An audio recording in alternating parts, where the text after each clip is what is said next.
स्वागत है बच्चों हिंदी साहित्य की कक्षा में। बच्चों, आज हम तुलसीदास द्वारा रचित गीतावली के कुछ पद्यों पर चर्चा करेंगे। जनन निरखती बाल धन होइया, बार बार उर नैन हिलावती, प्रभु जी की ललित पनहैया। कबहु प्रथम जो जाई जगावती, कही प्रिय वचन सवारे। उठहु तात बलि मातु बदन पर, अनुज सखा सब द्वारे। कबहु कहती यो बड़ी बार भई, जाहु भूप पह भैया। बंधु बोल जेई जो भावे, गई निछावर मैया। कबहु समझी वन गमन राम को, रही चके चित्र लिखी सी। तुलसीदास व समय कहे, ते लागती प्रीति सखी सी। बच्चों, इसके शब्दार्थ हम लिखेंगे।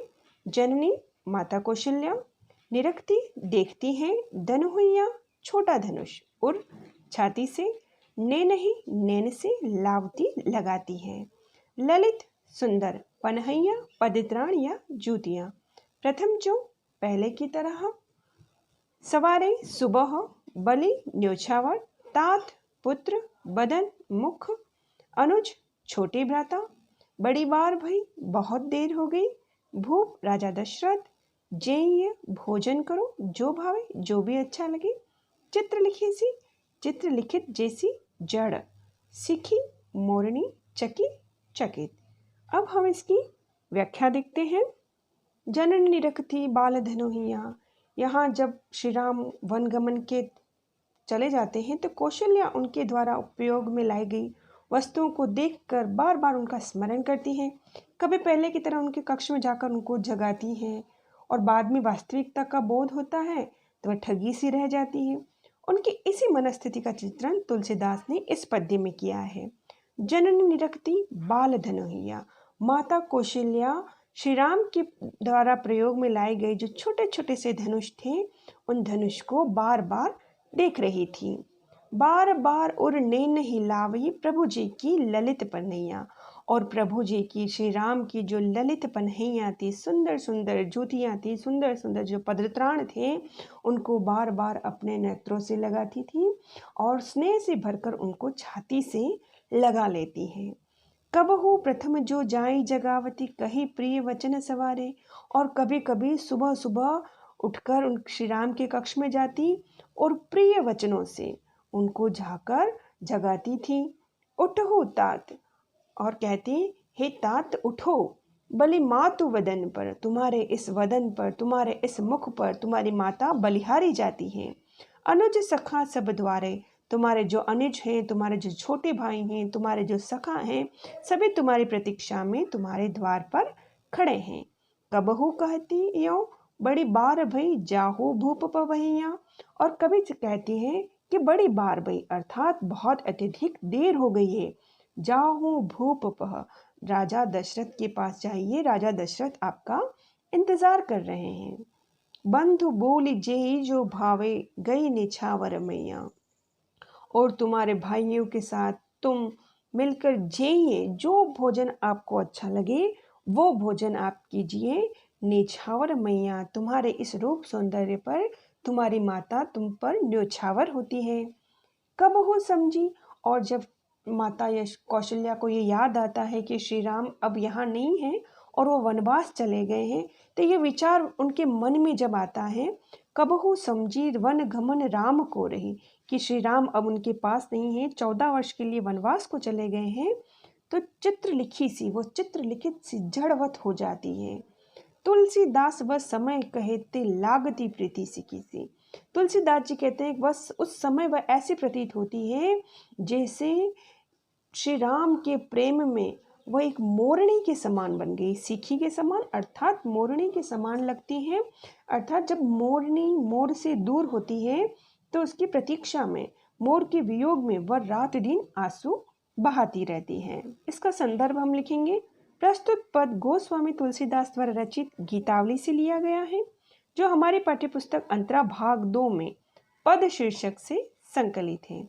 प्रसंग है, श्री राम के वन गमन के उपरांत कौशल्या उनके द्वारा प्रयोग में लाई गई वस्तुओं को देख देख कर उनका स्मरण करती हैं। कभी पहले की तरह उनके कक्ष में जाकर उन्हें जगाती हैं, बाद में वास्तविकता का बोध होने पर ठगी सी जड़वत हो जाती है। उनकी इसी मनस्थिति का चित्रण तुलसीदास ने इस पद में किया है। इसका विशेष हम लिखेंगे, ब्रज भाषा से युक्त सुंदर महाकाव्य है। भाषा प्रसंग और भाव की अनुकूल है। माधुर्य गुण का प्रयोग किया गया है। गेयता का गुण विद्यमान है। वात्सल्य वियोग का सुंदर चित्रण है। प्रीति सीखी सी और चित्र लिखी सी में उपमा अलंकार है। दूसरा पद्य पढ़ते हैं। राघो एक बार फिर आवो, ए बरबाजी बिलोकी, आपने बहुरो बन ही सिधावो। जो पय पाई पोखी कर, पंकज वार वार चचुकारे। क्यों जीवही मेरे राम लाडले, ते अब निपट बिसारे। भरत सोगुनी सार करत है, अति प्रिय जान तिहारे। तदपि दिन हे दिन होते जावरे, मन हूँ कमल हिम मारे। सुनहु बतुक जो राम मिलहि, वन कहियो मातु संदेशो। तुलसी मोहि और सब हिनते, इन्हीं को बड़ो अंदेशो। इसके शब्दार्थ हम लिखेंगे। रागो राघव श्री राम, फिर आओ एक बार फिर से लौट कर आओ। बर श्रेष्ठ बाजी घोड़े, बिलो की देखकर बहुरो वापस चले जाना। पाए पाए दूध पिलाना। पोखी पोस कर हाथ फिराने की क्रिया। कर पंकज अर्थात कमल रूपी हाथ, यहाँ पर रूपक अलंकार है। चचुकारे पुचकारने की क्रिया। निपट बिसारे पूरी तरह से विस्मृत कर देना। सार देखभाल। तिहारे तुम्हारे, जावरे दुर्बल हो जाना या मुरझा जाना। हिमे माराई पाले से मरे हुए। पथिक राहगीर। मातु संदेशो माता का संदेशा। अंदेशा चिंता या आशंका। इसकी व्याख्या करते हैं। रागो एक बार फिर आओ, यह माता कौशल्या किसी पथिक को संदेश देते हुए कहती है कि हे पथिक, यदि तुम्हें वन में कहीं राम मिल जाए तो उनसे मेरा यह संदेश अवश्य कह देना कि तुम्हारे पाले पोसे घोड़े तुम्हारे वियोग में अत्यंत व्याकुल है। इसलिए राघो एक बार फिर आओ, एक बार फिर से आप लौटकर आ जाओ। ए बरबाजी, ये जो श्रेष्ठ घोड़े हैं बिलोखी, इनको देखकर आपने बहुरू बन ही सिधाओ। ये जो आपके श्रेष्ठ घोड़े हैं, इनको एक बार देखकर आप फिर से वन की तरफ लौट जाना। जे पय पाए, जिन घोड़ों को आपने पय पाकर, दूध पिलाकर, पोखी कर, अपने हाथों से सहला सहलाकर, अपने पंकज कर अर्थात अपने कमल रूपी हाथों से सहलाकर, वार वार चचुकारे अर्थात बार बार प्रेम से पुचकारा था। क्यों जीवही मेरे राम लाडले, तेन अब निपट बिसारे। हे मेरे राम, हे मेरे लाडले श्री राम, यह बाजी, यह घोड़े अब तुम्हारे वियोग में किस प्रकार जीवित रहेंगे। ते अब निपट बिसारे, क्योंकि आपने तो इनको पूरी तरह से विस्मृत कर दिया है। भरत सोगुनी सार करत हैं, यद्यपि आपकी अनुपस्थिति में जो आपके छोटे भ्राता भरत हैं, वह उन घोड़ों की बहुत अत्यधिक 100 गुनी देखभाल करते हैं। अति प्रिय जाने तुम्हारी, क्योंकि उनको पता है कि यह जो घोड़े हैं ये आपको अत्यधिक प्रिय हैं, इसलिए उनकी 100 गुनी अत्यधिक देखभाल करते हैं। तद्यपि दिन ही दिन होते जावरे, मन हूँ कमल हिम मारे। यद्यपि ये जो घोड़े हैं वो दिन ही दिन जावरे होते जा रहे हैं, कमजोर होते जा रहे हैं, दुर्बल होते जा रहे हैं। मन हूँ कमल मारे, मानो कमल हिम के मारे हो, अर्थात जब अत्यधिक शीत ऋतु होती है तो कमल बिल्कुल पूर्ण रूप से मुरझा जाते हैं। उसी प्रकार ये जो घोड़े हैं यह आपके वियोग में दिन दिन कमजोर और दुर्बल होते जा रहे हैं। सुनहु बतुक, हे राहगीर पथिक सुनिए। जो राम मिले ही वन कहियो मातु संदेशो, अगर आपको वन में राम मिले तो मेरी उनकी माता का यह संदेश उन तक पहुंचा देना। तुलसी मोही और सब हिनते, तुलसीदास जी कहते हैं मोही अर्थात मुझसे, अर्थात माता कौशल्या और सबन से अर्थात यह अयोध्या वासियों, इन सभी से ज़्यादा इन्हीं को, इन जो श्रेष्ठ घोड़े हैं उन्हीं की अंदेशा ज़्यादा है, उन्हीं की चिंता ज़्यादा है कि भला ये तुम्हारे वियोग में कैसे जीवित रहेंगे। प्रस्तुत पंक्तियाँ गोस्वामी तुलसीदास द्वारा रचित गीतावली से ली गई हैं, जिन्हें हमारी पाठ्यपुस्तक अंतरा भाग 2 में पद शीर्षक से संकलित किया गया है। प्रसंग: राम के वनगमन के कारण उनके द्वारा पाले गए घोड़े अत्यंत व्याकुल हैं। माता कौशल्या पति के माध्यम से राम को यह संदेश भिजवा रही है कि उन्हें अपने घोड़ों को इस तरह विस्मृत नहीं कर देना चाहिए। इसका विशेष है, राम के वियोग में नर और नारी ही नहीं घोड़े तक भी दुखी हैं, ब्रज भाषा युक्त सुंदर काव्य है, वात्सल्य वियोग का सुंदर चित्रण है, भाषा भाव और प्रसंग के अनुकूल है। तदपि दिन ही हिम्मारे इस पंक्ति में उत्प्रेक्षा अलंकार है, माधुर्य गुण से युक्त काव्य रचना है। अब हम कुछ महत्वपूर्ण प्रश्नों और पाठ के प्रश्नोत्तर पर चर्चा करेंगे। प्रश्न नंबर 1, तुलसीदास जी का जन्म कब और कहाँ हुआ? इसका उत्तर है तुलसीदास जी का जन्म 1532 में बांदा जिले के राजापुर गांव में हुआ था। अगला प्रश्न है तुलसीदास जी की पत्नी का क्या नाम था? इसका उत्तर हम लिखेंगे तुलसीदास जी की पत्नी का नाम रत्नावली था। प्रश्न नंबर 3, तुलसीदास जी ने रामचरितमानस की रचना कब प्रारंभ की? इसका उत्तर है सन 1574 में अयोध्या में तुलसीदास जी ने रामचरितमानस की रचना प्रारंभ की, जिसका कुछ अंश उन्होंने बाद में काशी में भी लिखा। अगला प्रश्न है तुलसीदास जी को अन्य किन नामों से जाना जाता है? इसका उत्तर है तुलसीदास जी को लोक मंगल की साधना का कवि और समन्वय का कवि भी कहा जाता है। तुलसीदास जी की किस रचना में विनय और आत्मनिवेदन के पद संकलित हैं? इसका उत्तर है विनय पत्रिका। यह ब्रज भाषा में लिखी गई रचना है। अगला प्रश्न है रामचरितमानस की रचना किस भाषा में की गई है और किस प्रकार के छंदों का उपयोग इस रचना में किया गया है? इसका उत्तर हम लिखेंगे रामचरितमानस हिंदी का सर्वश्रेष्ठ महाकाव्य है। इसकी रचना दोहा और चौपाई छंद में हुई है और इसकी भाषा अवधी है। अगला प्रश्न है तुलसीदास जी की कौन सी रचना कवित्व और सवैया छंद की उत्कृष्ट रचना है? इसका उत्तर है कवितावली। प्रश्न नंबर 8, तुलसी जी का निधन कौन से वर्ष में हुआ?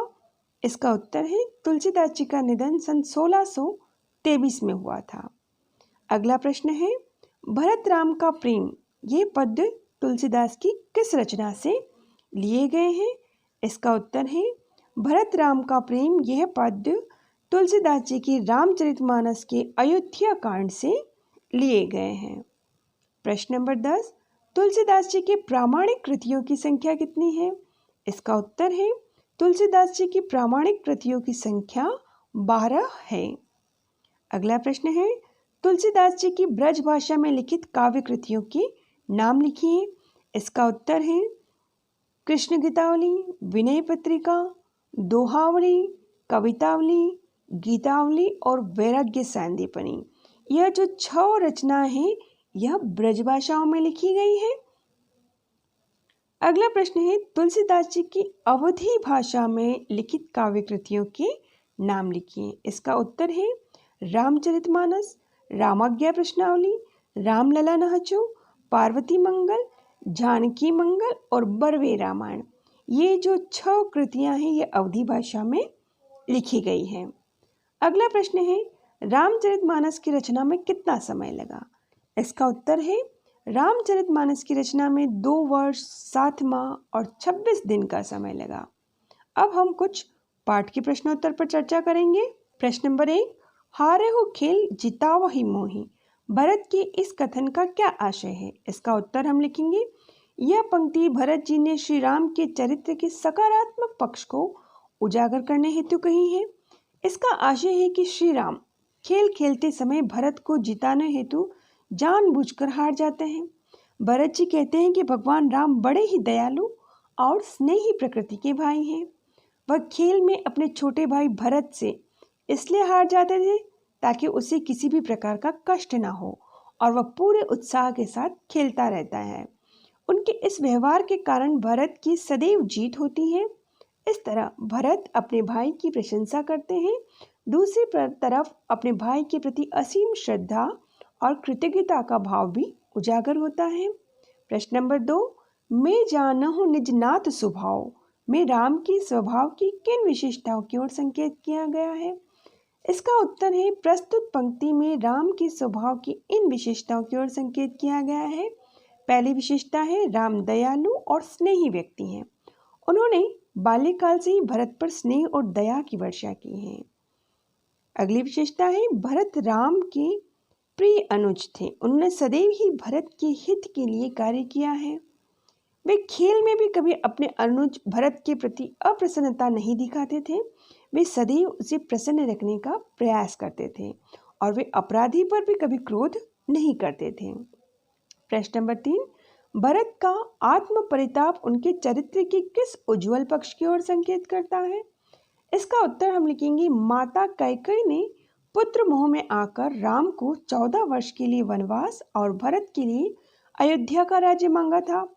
कैकेयी की इस भयंकर भूल के कारण राम को 14 वर्ष के लिए वन को जाना पड़ा तथा पिता इस दुख में अस्वस्थ हो गए। लोगों ने इन सब के लिए भरत को ही दोषी माना। भरत माँ की इस गलती के लिए स्वयं परिताप करते हैं। उनका मानना है कि इस भूल के दोषी वही हैं, क्योंकि यदि वह नहीं होती तो माता ऐसा कभी नहीं करती। इस तरह वह माँ का दोषारोपण नहीं करते हैं। वे जो घटित हुआ उसे अपने पूर्व जन्म का पाप मानते हैं और माँ की गलती का दोष स्वयं लेकर वह स्वयं साधु भी नहीं बनना चाहते हैं। प्रश्न नंबर 4, राम के प्रति अपने श्रद्धा भाव को भरत किस प्रकार प्रकट करते हैं, स्पष्ट कीजिए। इसका उत्तर हम लिखेंगे, भरत अपने बड़े भाई राम से बहुत स्नेह करते थे। वे स्वयं को अपने बड़े भाई राम का अनुचर मानते थे। उन्हें भगवान की तरह पूजा करते थे। वन में जब वे भाई से मिलने जाते हैं तो उनके सामने खड़े होकर वे प्रसन्नता से फूले नहीं समाते। अपने भाई से मिलन होने पर उनकी आंखों में आंसुओं की जलधारा प्रवाहित होने लगती है। अपने भाई को अपना स्वामी कहकर वह अपनी इच्छा प्रकट करते हैं। भाई की विशेषताओं का बखान करके उनके प्रति अपनी श्रद्धा को व्यक्त करते हैं और आशा करते हैं कि भाई के दर्शन प्राप्त होने के बाद सब अच्छा ही होगा। अपने वनवासी भाई की दशा देखकर वह दुखी हो उठते हैं और स्वयं को इसका कारण मानते हैं। उनकी यही अधीरता अपने बड़े भाई के प्रति अपार श्रद्धा का परिचायक है। अगला प्रश्न है, मही सकल अनरथ कर मूला पंक्ति द्वारा भरत के विचारों और भावों का स्पष्टीकरण कीजिए। इसका उत्तर हम लिखेंगे, प्रस्तुत पंक्ति में भरत स्वयं के प्रति अपना दृष्टिकोण अभिव्यक्त करते हैं। भरत मानते हैं कि इस पृथ्वी में जितना भी अनर्थ हो रहा है वे इन सब के मूल हैं, अर्थात उनके कारण ये सब घटनाएं घटित हो रही हैं। इस प्रकार वे स्वयं को दोषी मानते हुए दुखी हो रहे हैं। ऐसा प्रतीत होता है मानो वे अपराध बोध के नीचे दबे हुए हैं, जिसका बोझ उन्हें असाध्य दुख दे रहा है। उनके मन में किसी के लिए भी बैरभाव व कलुषित भावना विद्यमान नहीं है। जो हुआ है वे स्वयं को उसका जिम्मेदार मानते हुए माता कैकेयी से को कहे कटु शब्दों के लिए भी दुख प्रकट करते हैं। इससे पता चलता है कि भरत सच्चे, क्षमाशील और सहृदय व्यक्ति थे। प्रश्न नंबर 6, फरहे की कौदव बाल सुसाली मुक्ता प्रसव की सम्मुख काली पंक्ति में छिपे भाव और शिल्प सौंदर्य को स्पष्ट कीजिए। इसका उत्तर हम लिखेंगे कि भाव सौंदर्य प्रस्तुत पंक्ति में भाव है। जिस प्रकार मोटे चावल की बाली में उत्तम चावल नहीं उगता और तालाब में मिलने वाले काले घोंगे मोती उत्पन्न नहीं कर सकते, वैसे ही यदि मैं अपनी माँ पर कलंक लगाऊं तो मैं स्वयं को साधु बताऊं तो यह संभव नहीं। संसार में कहा कैकेयी का ही पुत्र कहा जाऊंगा, इसका शिल्प सौंदर्य है। तुलसीदास जी ने अवधी भाषा का प्रयोग किया है। यह चौपाई छंद में लिखा गया है। भाषा प्रवाहमयी है, इसकी शैली ज्ञेय है और की कौदव में अनुप्रास अलंकार का उदाहरण है। प्रश्न नंबर 7, राम के वन गमन के बाद उनकी वस्तुओं को देखकर माता कौशल्या कैसा अनुभव करती हैं, अपने शब्दों में स्पष्ट कीजिए। इसका उत्तर है, राम के वन गमन जाने के बाद माँ उनकी वस्तुएं देखकर भाव विभोर हो जाती है। उनका स्नेह आंसुओं के रूप में झलक पड़ता है। उन्हें राजभवन में, राम के भवन में राम ही दिखाई देते हैं। उनकी आंखें हर स्थान पर राम को देखती हैं। जब उन्हें इस बात का स्मरण आता है कि राम उनके पास नहीं है, वह 14 वर्षों के लिए उनसे दूर चले गए हैं, तो वह एक चित्र के समान चकित और स्तब्ध रह जाती है। राम से जुड़ी वस्तु को नेत्रों से लगा लेती है। वह इतनी व्याकुल हो जाती है कि उन्हें स्वयं की भी सुध नहीं रहती। पुत्र के कष्टों का भान करते हुए और भी दुखी हो जाती है। अगला प्रश्न है, रही चकी चित्र लिखी सी पंक्ति का मर्म अपने शब्दों में स्पष्ट कीजिए। इसका उत्तर है, इस पंक्ति में पुत्र वियोगिनी माता का दुख दृष्टिगोचर होता है। माता कौशल्या राम से हुए वियोग के कारण दुखी और आहत हैं। वे राम की वस्तुओं को देखकर स्वयं को बहलाने का प्रयास करती हैं। उनका दुख कम होने के स्थान पर बढ़ता चला जाता है, परंतु जब राम के वनवासी जीवन का स्मरण करती हैं तो हैरानी भरी हुई चित्र की समान स्थिर हो जाती हैं। जैसे चित्र में बनाई स्त्री के मुख और शरीर में किसी तरह का हाव भाव विद्यमान नहीं होता, वैसे ही राम की दुखद अवस्था का भान करके माता कौशल्या चकित तथा स्तब्ध अवस्था में होने के कारण हिलती भी नहीं है। अगला प्रश्न है, गीतावली में संकलित पद रागो एक बार फिर ही आवो में निहित करुणा और संदेश को अपने शब्दों में स्पष्ट कीजिए। इसका उत्तर हम लिखेंगे, प्रस्तुत पंक्ति में माता कौशल्या का दुख और पुत्र वियोग दृष्टिगोचर होता है। माता कौशल्या राम के वन में जाने से बहुत दुखी है। वे अपने पुत्र राम को वापस आने का निवेदन करती हैं। कौशल्या का यह निवेदन अपने लिए नहीं बल्कि राम के घोड़े के लिए है। राम का घोड़ा उनके जाने से बहुत दुखी है। वह भरत की देखभाल के बाद भी कमजोर होता जा रहा है। कौशल्या माता से उनका दुख देखा नहीं चाहता। वे घोड़े का विरह भली प्रकार से समझ रही है।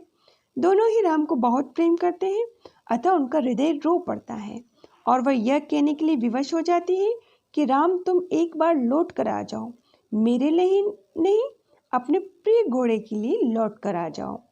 अगला प्रश्न है, उपमा अलंकार के 2 उदाहरण छाटिए और उत्प्रेक्षा अलंकार का प्रयोग कहाँ हुआ है और क्यों किया गया है, उदाहरण सहित स्पष्ट कीजिए। इसका उत्तर हम लिखेंगे, उपमा अलंकार के 2 उदाहरण इस प्रकार है। कबहू समुझी वन गमन राम को रही चकित चित्र लिखी सी। इस पंक्ति में चित्र लिखी सी में उपमा अलंकार है।